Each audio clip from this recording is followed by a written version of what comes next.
ഹരേ കൃഷ്ണ. ടിപ്പുവിന്റെ പടയോട്ടക്കാലത്ത് ഗുരുവായൂർ ക്ഷേത്രത്തിന്റെ വടക്കൻ പ്രദേശങ്ങളിലുള്ള ഒട്ടുമിക്ക ക്ഷേത്രങ്ങളും തകർക്കപ്പെട്ടിരുന്നു. അപ്പോൾ ഗുരുവായൂരുള്ള ഭക്തർക്കും മേലധികാരികൾക്കുമെല്ലാം ഭയമായി. കാരണം ഭഗവാന്റെ വിഗ്രഹത്തിന്റെ പ്രത്യേകത നമുക്കറിയാം. ഈ വിഗ്രഹം മോഷ്ടിക്കപ്പെട്ടാലോ എന്ന് ഭയന്ന് അവർ ഭഗവാനെ സുരക്ഷിതമായ ഒരു സ്ഥലത്തേക്ക് മാറ്റാൻ തീരുമാനിച്ചു. അങ്ങനെ അവർ കണ്ടെത്തിയതാണ് അമ്പലപ്പുഴ ശ്രീകൃഷ്ണസ്വാമി ക്ഷേത്രം. ആ സമയത്ത് അമ്പലപ്പുഴ ക്ഷേത്രം തിരുവിതാംകൂറിന്റെ ഭാഗമായിരുന്നു.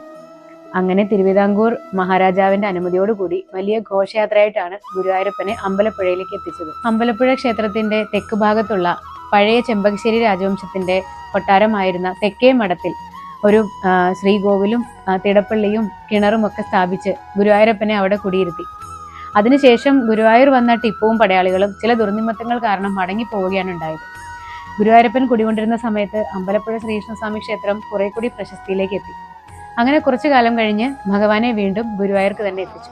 ഇപ്പോഴും അമ്പലപ്പുഴ ക്ഷേത്രത്തിൽ ഉച്ചപൂജയ്ക്ക് പാൽപ്പായസ നിവേദ്യ സമയത്ത് വടക്കേ നടയുടെ മുകളിലായിട്ട് ഒരു ശ്രീകൃഷ്ണ പരുന്ത് വട്ടമിട്ട് പറക്കുന്നത് കാണാം. ഇത് ഗുരുവായൂരപ്പന്റെ സാന്നിധ്യമായിട്ടാണ് എല്ലാവരും കരുതുന്നത്. ഗുരുവായൂർ ഉച്ചപൂജ അമ്പലപ്പുഴ ക്ഷേത്രത്തിലെ ഉച്ചപൂജയ്ക്ക് മുന്നേ നടത്തി നട നേരത്തെ അടയ്ക്കും. എന്നിട്ട് ഗുരുവായൂരിലെ ഉച്ചശീവേലി വൈകുന്നേരം നട തുറന്നതിന് ശേഷം മാത്രമാണ് നടത്തുന്നത്. ഇത് ഗുരുവായൂരമ്പലത്തിലെ മാത്രം പ്രത്യേകതയാണ്. കാരണം ആ സമയത്ത് ഭഗവാൻ ഇവിടുത്തെ ഗുരുവായൂർ ഉച്ചപൂജയ്ക്ക് ശേഷം അമ്പലപ്പുഴയിൽ ചെന്ന് പാൽപ്പായസം കഴിക്കുന്നു എന്നാണ് വിശ്വാസം. ഹരേ കൃഷ്ണ. സർവം കൃഷ്ണാർപ്പണമസ്തു.